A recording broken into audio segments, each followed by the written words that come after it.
Hi everyone, Chef Nicky here. Thanks for stopping by my YouTube channel today to hear my review on this 7-inch Wüsthof Santoku knife.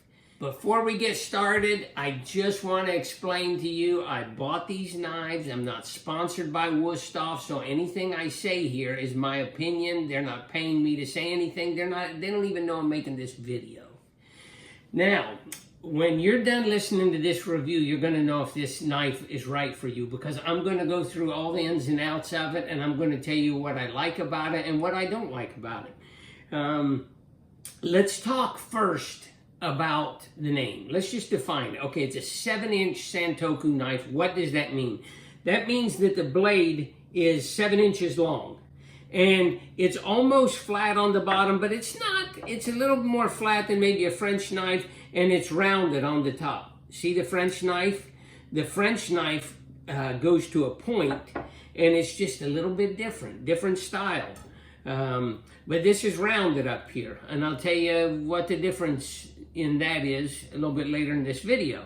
Let's go through what the company, what Wüsthof talks about when they are selling this knife and some of their selling points. And I'll tell you if they matter to me.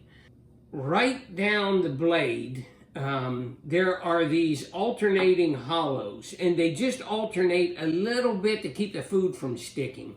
You know, sometimes on a completely flat knife, when you're cutting potatoes or cheese, things will stick to it because there's no air or no hollow in there that can really, you know, allow any air in there, so it doesn't stick. So it's not all one surface.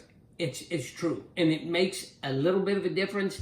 I don't notice it that much because I use this knife so much, but I definitely notice when I use one without it that things stick more. So that's definite a plus. They talk about the 3 rivets on the handle, and how the tang, this is the tang that goes through the handle, and the bolster, this is the part that connects the handle, makes it all smooth, and the whole blade. So the blade, the bolster, and the tang are one piece of high carbon stainless steel. Does that matter? Absolutely, 100%. And I'm going to tell you why. Because when you have a knife, and Now, just so you know, this is a Japanese style knife. They call this, well, the Santoku knife is Japanese style, but it's German made.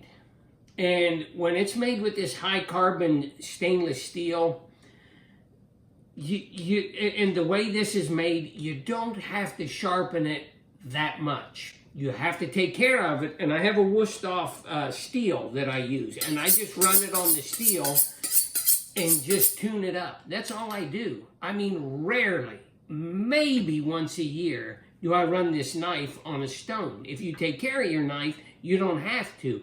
It just depends how you're handling it and what you do with this knife. But if you just tune it up on the steel, you're good. Now, I keep mine in, this is a Messermeister guard, and it's good because I can travel with this.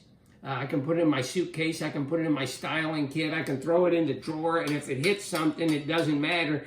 But if I did this to my blade without this being there, no, I would never do that. So anyway, if you take care of your knives, it's a definite plus. Okay, now, why do I have 2 of them? I think I have a minimum of 3 of these knives.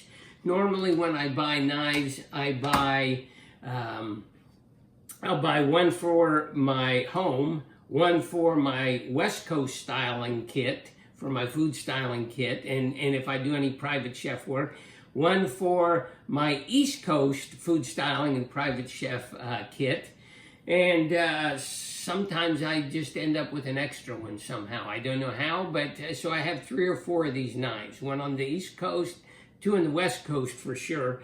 So anyway, let's keep going through this knife and what they talk about. So they talk about this, I think it's probably propylene handle. I mean, the handle's great. I've had this knife for years. I use it all the time. You can see the condition that it's in. It really is. It's a really good knife.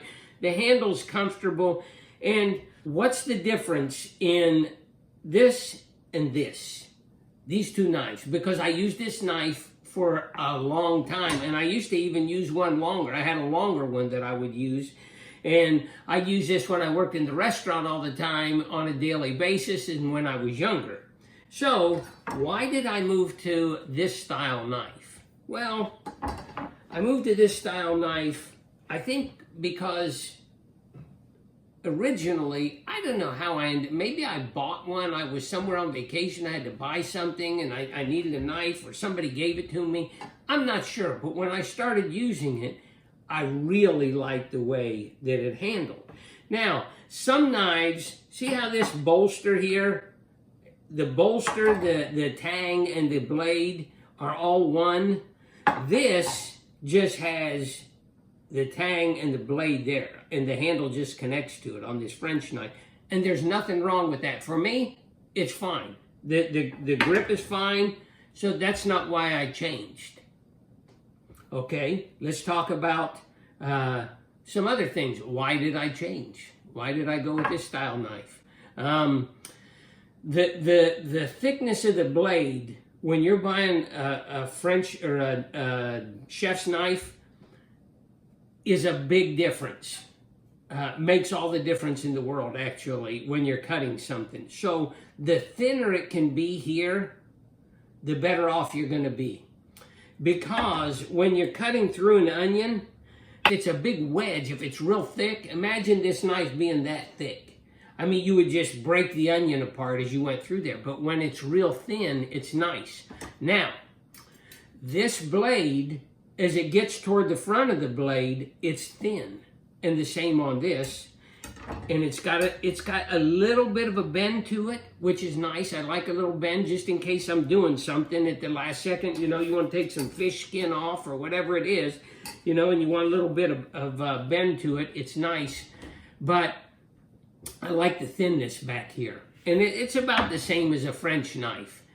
The tallness here and the tallness here, that makes a difference. Because when you're chopping, now when I chop, I put the knife on my middle knuckle, and I just kind of go up and down with the knife. That's what I'm doing. I'm just going up and down with the knife. And if I angle the knife in, I'm going to cut my finger, and if I angle it away, it's not going to cut straight. So I tuck my fingers in just a little bit. Now, some people go like this when they're going to, oh, I'm going to cut up this celery, and I'm going to hold it like this. Well, you're going to cut yourself. Period. You're going to cut yourself. And let me tell you something else how you're going to cut yourself. If you don't have a sharp knife, you're going to cut yourself. Yes, you can cut yourself with a sharp knife. Absolutely. You can cut yourself bad. But you can cut yourself just as bad with a dull knife. How is that possible? I'm going to explain that to you in 1 second. But let me show you this real quick. Okay, so people hold their hand like this sometimes. Oh, they're holding something. You're probably going to cut these off. Or they'll put their hands like this. Just, I've seen so many different accidents happen in the kitchen. And I've cut myself too. So I'm not taking myself out of that at all. I've been in that arena way too many times. And when I was younger, you know, I tell people, if you're going to work in the kitchen, you're going to cut yourself and you are going to burn yourself. Just hopefully not too bad.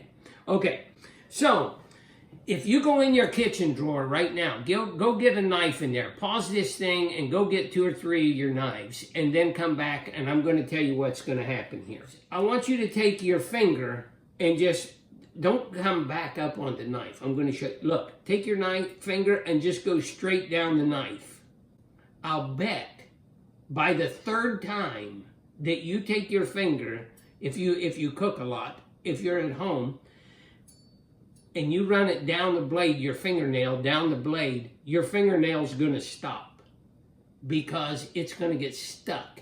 Because what happened is your knife might have been dinged on something and it made a J, or it made a J this direction. And when it makes a J, it's so fine sometimes, or you've just you just kind of bent the knife there a little bit because it hit something. Maybe you were cutting into a bone, or maybe you didn't have a guard on it and it hit something else. Whatever the reason, that doesn't matter. But what matters is if you can't run your finger down there like that. Now, that doesn't mean that it's 100% sharp perfectly either, but you will know that it's not sharp then. And what happens is when you go to slice something, when you're slicing it, oh, this part of the knife is really sharp, but that little J was right here. So when you get to that J, if you're slicing like this, for example, when you get to that J, that rounded part is gonna pull a little bit, and now your knife is gonna angle or it may twist, and now you're gonna catch yourself with the other part, and that's why you're cutting yourself with a dull knife. That's what's going on. And the quality, like I was at work not too long ago, and one of the people that I had hired, I had them using a knife, and they're slicing shiitake mushrooms like this. And as they're slicing them, they're all coming out. They would be nice, and then it would kind of get thin and then thick again. And I had given her a different knife, and we were talking about it. And but she liked the comfort of the other knife. But that other knife had that dull spot. And the knife that I gave her, it was a shorter one, but it worked perfect. So she just had to get used to using the smaller knife because we didn't have time to sharpen. That in particular knife was in, not the best condition. So when she would use the smaller knife and she would slice through, now every shiitake mushroom slice was just perfect. But if she go back to the old one, that's the way it's going to be. It's going to be sliced, then it's going to be thin because when that round part goes through, it's going to pull it and then it's going to slice it again nice. It happens. So when you're working as a professional, being precise, being accurate you have to be accurate, but you have to be safe. You've got to be safe, and your tools are going to keep you safe. It doesn't mean if that knife is razor sharp that you still can't accidentally pick it up too high and cut your knuckle or grab the knife accidentally. You can. There's no question. Okay, enough of that. Let's move on. Let's talk about the grip of this knife. Okay, you see how on this knife, sometimes you'll get a knife and it'll make a real wide spot down the blade. I don't have one here, I'd show you. But this kind of extends, this bolster will extend the whole way down the blade. I don't like that. I like how this, you can just run your fingers straight off there. But if this bolster ran the whole way down, now it would get stuck on there. And I don't like that. So I like I like the way that feels. I like the way this knife is balanced. It's not got a real heavy handle or a heavy front, so I can grab a hold of it. Now, when I use a knife, I use it a few different ways. Normally, when I use a knife, I grab it with one finger on the blade. Now, if I held a knife like this, a lot of people hold a knife like this. Oh, you should hold the handle. I don't agree with that at all. I've been cooking my whole life, and what happens is you can cut yourself more by using the handle than grabbing the blade, because when you're cutting through something, if you happen to hit something, the blade can turn because your hand can't hold that knife as tight as you want. But when you hold it with a finger, now that blade can't turn. So when you're going up and down really fast, if you're flying up and down and you hit something and the blade turns, it could be a problem. Okay, sometimes when I'm cooking, I use 2 fingers on the knife, and sometimes I use 3. Now, I use 3 fingers a lot of times on a French knife. I used to use 3 fingers a lot of times because on a French knife, I used to use a real long one, and I could grab up here on the knife, and then when I was working, way out here, I'd have more control of it, and I'd have control of the blade. This one, mainly I'll go 1 or 2 fingers. Sometimes I'll go 3 if I'm cutting some real small mushrooms up front or something like that. Somebody will email me or they'll direct message me or call me on the phone. Hey, I want to buy a new set of knives, and can you tell me what set I should buy? It's hard. It's really hard because I want to tell them, don't buy anything until you understand what you need first. And because a lot of people buy knives and then sometimes they'll get dull and they won't take care of it right, and then it's dull, they get another one, then they get another one, then they get this style, then they get that style, then they get a French knife, then they get a Santoku knife, then they get, they have all these different knives in their drawer. Pretty soon you got decades of knives in your drawer that are dull. So if you take care of your knife to begin with and you just sharpen it, keep a blade cover on it if it's in an area that could potentially get dinged at all. Just take care of your knife and it's going to take care of you. You don't have to buy dozens of knives in your life. You may only have to buy one good Santoku knife or French knife. That's it. If you take care of it, these things last a long time. This knife, Wüsthof knives come with a lifetime guarantee. How nice is that? Don't worry about buying a set. Don't worry about every knife having a name on it and every knife being a certain brand. Don't worry about that. Because I've got knives that are not the same brand at all. I've used different knives from different companies and loved them, and could make a whole set of those knives, but they're not all the same name. So to buy a whole set of knives isn't always the best idea. Yeah, it looks nice. If you're buying it for a prop, hey, buy it for your kitchen counter or whatever. You want to buy a whole set that is beautiful, hey, go at it.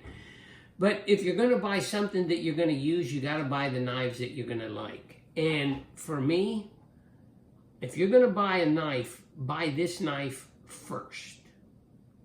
This is your first knife. This is anyone's first knife. If you work in the kitchen, if you work in a professional kitchen, if you work in a home kitchen, if you're a culinary student, anyone who's learning to cook, who's cooked for years, anyone will appreciate this knife. This is an incredible knife. This is my go-to knife. When I'm going food styling and I'm going to work for companies and I have to make food the way they want it to look and I have to be precise, I count on this knife all the time for that. And it definitely delivers great results. I take care of it, it takes care of me. I would recommend this knife to anyone looking for their first knife. Now, after this, now you can start talking about other knives.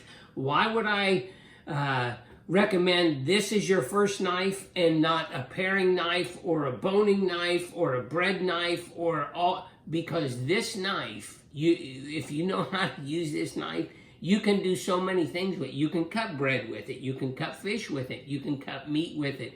You can do some boning with this thing. You can take fish skin off. You can cut vegetables with it.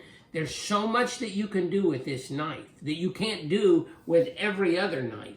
So if you're going to buy one knife, this is the knife. Okay, so where else do we go? I'm trying to think of all the different things that I love about this knife. And, oh, you want to know what I don't like? I will tell you what I don't like. You see this thing right here on my hand? Now, that thing's starting to heal up a little bit. It comes and goes all the time. It depends how much I'm working. And how much, not only I'm working, how much I'm working in the kitchen cutting. Because I've had this callus here for my whole life, just about, my whole professional life. This thing comes and goes. Sometimes it's really thick, and it's always because I'm grabbing that knife blade. This sharp edge right here, it always rubs right here on my finger, and I've had this thing. I'll bet most chefs have a callus right here. If you know any chefs, go look at their hands, see if they have a callus right there. I had that thing for years. That's what I don't like. So I'd like to see this either rounded out. I guess I could take it somewhere and have it rounded out. I've just never have. But I'd like to see this knife made like that. That's the only thing I don't like about this knife. So I hope this review helped you, and I hope it was good for you, and I hope it helped you make a decision whether this is the knife for you or for someone else if you're buying it for someone else. I would love to hear your thoughts and opinions and questions and comments and suggestions. I want to hear it all. Put it in the comments below if you would. I'd really appreciate that. And if you like this, if you like this video, I'd appreciate it if you would like it and subscribe to my station. And you'll see other videos that I produce and other reviews that I do. You can go check out some of the other reviews that I've done in the past. And I really appreciate you watching, and I hope you have a wonderful week. Enjoy.